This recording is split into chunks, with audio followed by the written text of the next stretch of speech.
한 농부가 있었습니다. 그런데 그 농부가 기르던 말이 어느 날 우리에서 이제 나가버린 거죠. 도망을 갔습니다. 달아났습니다. 그러자 친구들이 그 농부에게 이렇게 말을 합니다. 참 불행하군 이라고 이렇게 말을 합니다. 그러나 농부는 그들에게 또 이렇게 말합니다. 그게 복이 될지 누가 알겠는가 라고 대답을 했습니다. 얼마 후에 달아난 말이 멀리서 다른 말들을 데리고 돌아오자 친구들은 정말 좋겠구만 이라고 했습니다. 자, 농부는 다시 그들에게 그게 불행이 될지 누가 알겠는가 라고 말을 합니다. 그러다가 농부의 아들이 그 말들을 타려다가 그만 낙마를 해서 다리가 크게 부러지고 말았습니다. 자, 그러자 친구들은 참 불운하군 이라고 말을 합니다. 그러자 농부는 또 이렇게 말합니다. 누가 알겠는가? 자, 그런데 마침내 나라가 전쟁에 휘말리자 그 아들은 부상 덕분에 징집되지 않아 목숨을 건지게 되었습니다. 여러분, 정말 이 이야기처럼 우리의 인생길은 어떻게 될지 아무도 모릅니다. 예. 남들은 불행할 거라고 생각하지만 그것이 행운이 되어 돌아올 수도 있고, 남들은 행운이라고 할 수 있겠지만 그게 불행이 될 수도 있고, 우리의 인생은 아무도 어떻게 될지 모릅니다. 이러한 불확실한 인생을 우리는 살아가고 있는 것입니다. 그럴 때 하나님의 말씀은 분명하게 우리에게 길을 보여줍니다. 오늘 여기 본문 가운데서 5절 6절 말씀은 이렇게 말씀합니다. 여러분 같이 한번 읽겠습니다. 5절 6절입니다. 시작. 너는 마음을 다하여 여호와를 신뢰하고 네 명철을 의지하지 말라. 너는 범사에 그를 인정하라. 그리하면 네 길을 지도하시리라. 아멘. 여러분, 이 말씀은 우리에게 너무나도 중요한 말씀입니다. 그러므로 이 말씀은 우리가 어디에 있든지 어떤 상황에 있든지 반드시 붙잡아야 할 하나님의 약속입니다. 여기서 보면 인정하라라는 말씀이 나옵니다. 이 인정하라라는 말은 히브리어로 야다입니다. 야다라는 말 여러분들 많이 들어보셨을 건데 이것은 단순히 안다라는 뜻을 넘어서 깊이 경험하다, 친밀하게 관계를 맺다라는 의미를 가지고 있습니다. 그러니까 그를 인정하라라는 말은 단순히 머리로 하나님이 계시다는 사실을 아는 것이 아니라 아는 것을 넘어서 내 삶의 모든 순간에 하나님을 주인으로 모시고 그분과 친밀하게 교제하며 그분을 기준으로 삼아 살아가라라는 뜻인 것입니다. 그리고 그런 자를 어떻게 하신다고 합니까? 그의 길을 지도하신다라고 합니다. 예, 범사에 그를 인정하는 자의 길을 하나님께서 어떻게 해요? 지도하신다. 여기서 지도하다라는 말은 히브리어로 야사르라는 말입니다. 이 야사르라는 말은 길을 곱게 하다, 바르게 하다, 평탄하게 하다입니다. 그러니까 하나님이 우리 길을 지도하신다라는 것은 단순히 이리 가라 저리 가라 라는 식으로 내비게이션 식으로 안내를 해주는 것을 넘어서 우리 인생길을 곧고 바르게 그리고 안전하게 인도하신다라는 약속인 것입니다. 그렇습니다. 범사에 여호와를 인정하는 사람, 즉 늘 범사에 하나님과 친밀한 관계 속에서 그분을 기준으로 주인으로 모시고 그분과 함께 살아가는 사람을 하나님께서는 그의 인생길을 곧고 바르게 안전하게 인도해 주신다라는 약속이 바로 5절 6절 말씀입니다. 여러분, 우리 모두 하나님을 범사에 인정하는 그런 성도들이 되시기를 바랍니다. 예. 자, 그러면 오늘 본문을 통해서 좀 더 구체적으로 하나님을 인정하는 것, 예, 하나님을 인정하는 삶이 어떤 것인지를 살펴보겠습니다. 먼저 여러분 본문은 이렇게 시작합니다. 내 아들아, 나의 법을 잊어버리지 말고 네 마음으로 나의 명령을 지키라. 그리하면 그것이 네게 장수하여 많은 해를 누리게 하며 평강을 더하리라. 예, 여러분, 하나님의 말씀을 잊지 않는다라는 라는 것은 단순히 성경 구절을 외운다는 의미가 아닙니다. 말씀을 마음에 새기고 잊지 않는다는 것은 말씀을 마음에 새기고 그 말씀대로 살아가는 것, 그것을 말합니다. 여러분, 어떤 분은 보면요, 물론 그런 분들은 대부분 말씀대로 살려고 노력합니다. 그런데 어떤 분은 보면 말씀 카드, 이 두꺼운 거 이런 거 들고 다니면서 말씀 외운다고 오늘 이거 외우고 내일 또 이렇게 외우고 이 넘겨가면서 외우는 그런 분들이 있습니다. 여러분, 아무리 말씀을 많이 외워서 누가 뭔 말만 하면 그거 몇 장 탁 튀어나온다 할지라도 여러분, 그 말씀이 자기 마음에 새겨지지 않고 말씀대로 살지 않는다면 그것은 말씀을 어떻게 해요? 아는 것이 아닙니다. 자, 어쨌든 우리가 말씀을 잊지 않는다는 것은 말씀을 마음에 새기고 그 말씀대로 살아가는 것, 그것을 말합니다. 그렇습니다. 하나님을 인정한다 라는 것은 첫 번째, 하나님의 말씀을 마음에 새기고 그 말씀대로 살아가는 것입니다. 우리는 하나님의 말씀을 얼마나 소중하게 여기고 여러분, 그 말씀을 마음에 새겨 말씀대로 살아가려고 노력하고 있습니까? 여러분, 기록된 말씀, 또 오늘 이 시간 선포되어지는 말씀, 얼마나 저와 여러분들 이 말씀을 마음에 새기고 말씀대로 살아가려고 힘쓰고 있습니까? 우리 모두 하나님의 말씀을 절대로 외면하지 마시고 마음에 새기고 그 말씀대로 살아가시는 그런 분들이 되시기를 바랍니다. 바로 이것이 하나님을 인정하는 삶입니다. 그리고 두 번째로 3절 4절 말씀입니다. 같이 한번 읽어보겠습니다. 3절 4절 시작. 인자와 진리가 네게서 떠나지 말게 하고 그것을 네 목에 매며 네 마음판에 새기라. 그리하면 네가 하나님과 사람 앞에서 은총과 귀중히 여김을 받으리라. 아멘. 그렇습니다. 두 번째, 하나님을 인정하는 것은 무엇이냐? 바로 인자와 진리가 내게서 떠나지 않도록 그것을 내 목에 매며 내 마음판에 새기는 것입니다. 여기서 인자는 쉽게 말해서 실천하는 사랑을 말합니다. 이웃에 도움을 주고 배려하며 곁에서 지켜주는 행동으로 나타나는 사랑, 말로만 하는 사랑이 아닌 행동으로 나타나는 사랑을 말합니다. 주변에 누군가가 힘들어하거나 외로워할 때 그냥 힘내라고 말로 그치는 것이 아니라 함께 시간을 내어서 이야기를 들어주거나 도와주는 것, 바로 이것이 인자의 삶입니다. 그리고 진리는 한마디로 거짓 없는 정직한 것이죠. 부정행위를 하지 않고 약속을 지키고 또 이웃과의 관계에서도 거짓 없이 행동하는 것이 바로 진리의 삶입니다. 말과 행동이 일치하고 하나님과 사람 앞에서 신뢰받는 삶, 이것이 바로 진리입니다. 이처럼 하나님을 인정하는 삶이란 바로 인자와 진리의 삶을 사는 것, 이것이 바로 범사에 하나님을 인정하는 것입니다. 그리고 세 번째로는 5절입니다. 5절 말씀 같이 한번 읽겠습니다. 시작. 너는 마음을 다하여 여호와를 신뢰하고 네 명철을 의지하지 말라. 여러분, 세 번째로 하나님을 인정하는 삶이 뭔 것 같습니까? 하나님을 인정하는 삶, 구체적인 삶이 세 번째로 뭔 것 같습니까? 5절에서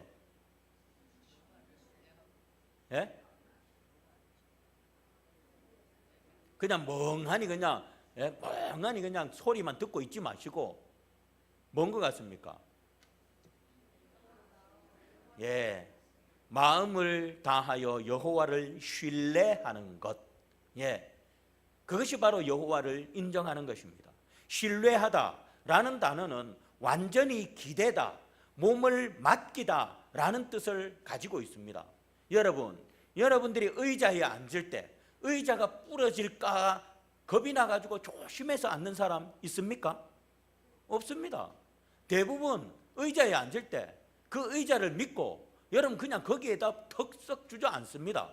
그 의자가 부러질 수도 있는데, 자빠질 수도 있는데, 그런데 아무도 그 의자가 부러질 것이라고 자빠질 것이라고 생각하지 않습니다. 의식하지 않습니다. 그리고는 자기의 몸을 그 의자에 맡깁니다. 이게 바로 신뢰입니다. 단순히 하나님을 믿습니다가 아니라 실제 삶에서 자신의 모든 것을 하나님께 맡기고 의지하는 것, 이것이 바로 신뢰라는 것입니다. 이처럼 하나님을 인정하는 삶이란 바로 나의 삶을 하나님을 믿고 하나님께 맡기며 하나님의 인도하신 것을 확신하는 삶을 사는 것, 이것이 바로 하나님을 인정하는 삶입니다. 자, 그리고 네 번째로 7절 8절 말씀 같이 한번 읽어보겠습니다. 시작. 스스로 지혜롭게 여기지 말지어다. 여호와를 경외하며 악을 떠날지어다. 이것이 내 몸에 양약이 되어 네 골수를 윤택하게 하리라. 아멘. 자, 7절 8절에서 네 번째 하나님을 인정하는 삶이 어떤 겁니까? 여호와를 경외하며 악을 떠나는 삶입니다. 예. 하나님은 우리와 비교할 수 없을 정도로 크고 거룩하시고 전능하신 분이십니다. 경외한다는 것은 이 크시고 거룩하시고 전능하신 하나님을 우습게 여기지 않고, 예, 우습게 대하지 않고 하나님의 위대하심을 진지하게 인정하는 것, 그것이 바로 하나님을 경외하는 것입니다. 이처럼 하나님을 인정하는 삶이란 하나님을 삶의 주인으로 모시고 두려움과 존경으로 악을 떠나 하나님 앞에서 살아가는 것, 이것이 바로 하나님을 인정하는 삶입니다. 제가 여러분은 말씀 끝나고 5가지 다 물어보겠습니다. 예, 지금 이제 4개 했습니다. 자, 우리 권사님들 제가 한번 물어보겠습니다. 자, 마지막 9절과 10절입니다. 9절과 10절 같이 읽겠습니다. 시작. 네 재물과 네 소산물의 처음 익은 열매로 여호와를 공경하라. 그리하면 네 창고가 가득히 차고 네 포도즙 틀에 새 포도즙이 넘치리라. 자, 여기서는 여러분 여호와 하나님을 인정하는 것이 어떤 삶인 것 같습니까? 예? 예. 모든 것의 첫 열매로 하나님을 공경하는 삶입니다. 여기서 재물은 단순히 돈만 의미하는 것이 아닙니다. 하나님이 우리에게 주신 모든 소유와 자원을 말하는 것입니다. 그리고 처음 익은 소산물이라는 것은 가장 좋은 것, 예, 가장 귀한 것을 먼저 하나님께 드리는 태도를 말하는 것입니다. 즉 하나님을 인정하는 삶이란 내 삶의 모든 것, 시간과 재능, 열정과 꿈까지 하나님께 드리는 헌신의 삶을 말합니다. 하나님께서 내게 주신 것 가운데 가장 좋은 것으로 하나님 앞에 최선을 다해서 드리는 것, 이것이 바로 하나님을 인정하는 삶입니다. 여러분, 지금까지 하나님을 인정하는 자, 여러분 하나님을 인정하는 자에게 하나님은 어떻게 하신다고 하셨습니까? 예? 하나님을 인정하는 자, 하나님 어떻게 하신다 하셨습니까? 그의 길을, 예, 곱게 하신다. 5절 6절 처음에 우리가 읽었었잖아요. 예? 그의 길을 지도하시리라. 여기서 지도하신다는 어떻게 해요? 내비게이션처럼 이리 가라 저리 가라가 아니라 하나님께서 그의 길을 곱게 해주신다. 평탄하게 해주신다. 하나님을 인정하는 자를 길을, 하나님을 인정하는 자의 인생길을 하나님께서는 그렇게 해주신다라고 했습니다. 그러면 구체적으로 하나님을 인정하는 삶이란 5가지, 4가지, 5가지 뭐였습니까? 첫 번째 뭐였습니까? 예? 첫 번째가 뭡니까? 우리 권사님들 봅시다. 누가 계시지? 저 뒤에 저 뒤에 저 뒤에 하니까 저 뒤에 우리 박수진 권사님과 박칠승 권사님이 앉아 계시거든요. 저 뒤에 하니까 두 분이 긴장을 하십니다. 저 앞에 이라면 아마 앞에 계신 분이 긴장을 하실 텐데 이제 좀 잘 졸리는 게 깨집니까? 안 물어보겠습니다. 물어보이소. 우리 박칠승 권사님. 예, 박칠승 권사님. 하나님을 인정하는 삶 첫 번째가 뭡니까? 예, 그게 뭐라고 했습니까? 말씀을 잊지 않고 마음에 새기는 삶. 네. 말씀을 잊어버리지 않고 마음에 새기는 삶. 그러면 박수중 권사님, 두 번째는 뭡니까? 예? 두 번째는 뭡니까? 이제 그 다음 세 번째, 네 번째, 다섯 분, 딱 다섯 분이 계시네요. 아니다, 여섯 분이 계시네. 네, 여러분, 두 번째는 인자와 진리로 살아가는 것. 예. 삶 속에서 사랑을 행하고, 예, 바르게 정직하게 살아가는 것. 그것이 바로 하나님을 인정하는 삶입니다. 자, 그러면 김순성 권사님, 세 번째는 뭡니까? 예?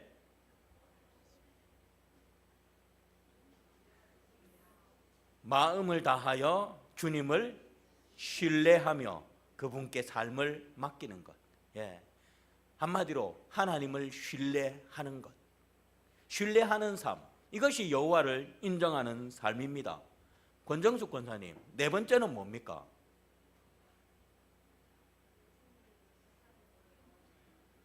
예? 저는 에어컨 소리 때문에 뭐라 하시는지 하나도 안 들립니다. 네 번째는 바로 여호와를 경외함으로 악에서 떠난 삶. 네. 그리고 마지막 다섯 번째는 뭡니까? 모든 것의 첫 열매로 하나님을 공경하는 삶. 즉 하나님께서 내게 주신 것 가운데 가장 귀한 것으로 하나님을 섬기는 삶, 헌신하는 삶. 바로 이 다섯 가지 삶. 다시 말씀드립니다. 하나님을 인정하는 사람을 하나님은 그의 인생길을 곱게 해주십니다. 그러면 하나님을 인정하는 삶이란 구체적으로 무엇이냐? 말씀을 잊지 않고 말씀을 마음에 새기고 살아가는 삶, 그 다음에 인자와 진리로 살아가는 삶, 그 다음에 마음을 다하여 주님을 신뢰하며 그분께 모든 삶을 맡기며 살아가는 삶, 네 번째 여호와를 경외하는 삶, 다섯 번째 모든 것의 첫 열매로 하나님을 공경하는 삶. 바로 이 삶이 여호와를 인정하는 삶입니다. 이렇게 여호와를 인정하는 자를 하나님께서는 그의 삶의 길을, 우리의 인생길은 아무도 모릅니다. 예, 우리의 인생길은 아무도 모릅니다. 진짜 제가 새벽에 우리 성도님들한테 부탁을 해서 기도를 했지만, 제가 저기 경산에 보면 하양교회라고 있습니다. 장로님이 15명인가 12명 됩니다. 그러면 교회가 엄청 크다는 거잖아요. 근데 거기에 이제 목사님이 우리 동기입니다. 만 49세입니다. 그런데 저는 그 목사님은 동기지만 잘은 모르고 그 사모를 처녀 때부터, 아가씨 때부터 너무 친하게 지내고 잘 아는 사람이래 가지고 알고 지내는데, 어느 날 아침에 7시 몇 분에 전화가 와 있더라고요. 나중에 전화를 안 받더라고요. 왜? 그래, 카톡으로 왜 부산에 놀러 왔나 하니까, 목사님이 지금 중환자실 들어가셨어요. 기도 좀 해주세요. 놀래가지고 제가 전화를 했더니 폐렴이 왔는데 3개월 만에 폐가 다 굳어버렸답니다. 그래가지고 자가호흡이 지금은 되는데 이제 자 연명치료도 하지 않겠다고, 그렇게 해가지고 중환자실 들어가고 그 다음날 바로 돌아가셔 버렸습니다. 여러분, 그러면서 제가 이번에 장례식장 갔는데 어느 장로님 같이 생기신 분이 영정사진을 가만히 보시면서 그러시더라고. 옆에 분한테 진짜 하나님한테 묻고 싶다고, 왜 하나님이 목사님을 데려가시는지 진짜 궁금하다고. 왜? 너무 젊은 분을 데려가셔 놓으니까. 여러분, 이처럼 우리의 인생은 아무도 모릅니다. 건강하셨거든요. 정말 건강하셨어요. 그런데 갑자기 폐렴이 와가 3개월 만에 그냥 돌아가 버렸어요. 폐가 굳어가지고, 다 굳어가지고. 의사도 이런 경우가 거의 없답니다. 굳어가도 서서히 수년에 걸쳐서 굳어가는데 갑자기 이렇게 굳어가는 것은 드물답니다. 이처럼 우리의 인생은 아무도 모릅니다. 이 인생을 하나님께서 곱게 해주신다. 어떤 자? 여호와를 범사에 인정하는 자. 예. 물론 이 말은, 그럼 그 목사님은 하나님을 인정하지 않아서 그럼 그렇게 됐냐? 그 말은 아니지요. 여러분 또 그렇게 오해해서 듣지는 마시기를 바랍니다. 어쨌든 우리가 여호와를 인정하는 자, 하나님께서 그의 삶을 인도해 주실 줄 믿습니다. 그러니 저와 여러분도 항상 말씀을 잊지 말고 마음에 새기시고 인자와 진리로 살아가시고 마음을 다하여 하나님을 신뢰하시고 또 여호와를 경외함으로 악에서 떠나시고 그리고 하나님 앞에 나의 가장 귀한 것으로 헌신하는 삶을 살아가는 그런 저와 여러분들이 되셔서 범사의 여호와를 인정하는 자들이 되셔서 하나님의 은혜를 누리는 복된 성도들 되시기를 주의 이름으로 축복드리겠습니다. 기도하겠습니다.